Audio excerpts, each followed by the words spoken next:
Yo de yin gbeto nukun de ji da hun da ho eyin achepepa togan Patrice Talon ton mene le yin eze do te ayin do mo o gbeji no na o gan meton o eyin me mon kanton le bo ho jira we mai wa agba mi ton ji to egbe e ba si azan kwa ton nu kwa ton to o jido sun po fo kwa ton nu kro poto me mi tin te ton bo na do fraternité u ji we mi na be so na we to a fonu din bo e do mo lo medele tin to a chepepa togan Patrice Talon ton me bon mene le yele yedo ya no yin ogbeji ni no na ogameton bo amo ede oye yin romia wada iton do file bio chane ton do file Didier Tonato ton do file yin mede vode vole ede oye yeton le do o file bon mina yi l'informateur jina we raropo bonado na we po ndo mo lo to yin owe pinpon sin ayiroji dinran to pon di alavo ye na gbe yo de yin oporozon wa to militaire ni mo bon yele su ren dinran ye na klon nu meto o plon iji alavo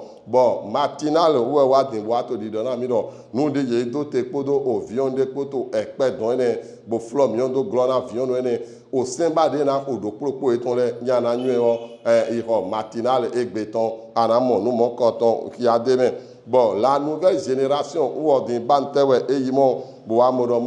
Marcelin la orulo ou yin nu konto tengbeju nu konto da hodopo dezombo yin romia wada yi edodo dude jito o bantemo bon la cime de l'info ou wa mo dindomolo o romia wada yi podo o togan Patrice Talon po yeyi o wida grepe we yin mo bo ipon yin fide yin o nu e no yodo golf lote na we azon le to yi gbonto o domo bon la boussole we wa to di dona mi do romia wada idiro eto nu godo tole to e kan veve etondo o eji do français gbemedo wada yi active les derniers réglages matin libre wo e wa yi lonji lon fon kansin apawe mo bo wa mo do yo de no o bolu aloton le